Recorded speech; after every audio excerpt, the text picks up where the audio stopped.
I'll tell of the Battle of Hastings, as happened in days long gone by, when Duke William became King of England, and Harold got shot in the eye. It was this way. One day in October, the Duke, who were always a toff, having no battles on at the moment, had given his lads the day off.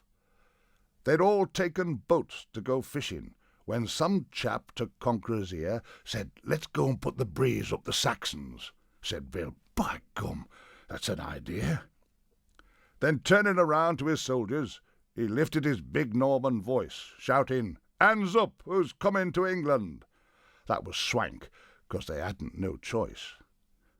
They started away about tea-time. The sea was so calm and so still, and at 9:45 the next morning they landed at a place called Bexhill. King Harold came up as they landed, his face full of venom and hate. He said, "If you've come for regatta, you've got here just 6 weeks too late." At this, William rose, cool but haughty, and said, "Give us none of your cheek. You'd best have your throne reupholstered. I'll be wanting to use it next week."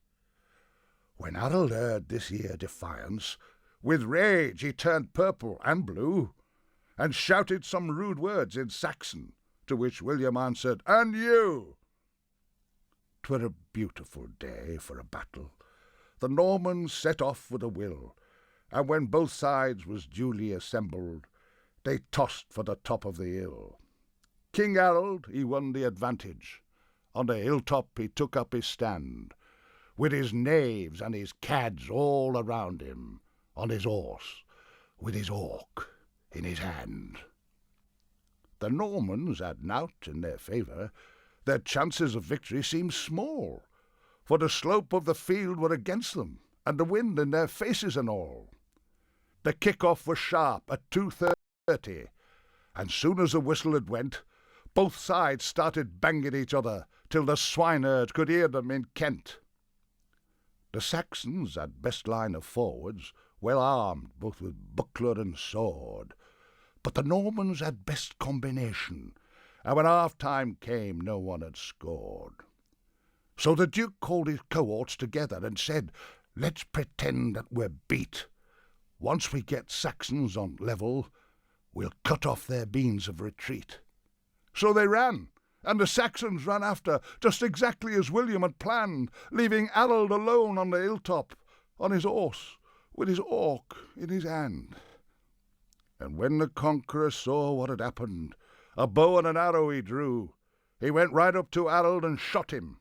He were offside, but what could they do? The Normans turned round in a fury, and gave back both parry and thrust, till fighting were all over bar shouting, and you couldn't see Saxons for dust.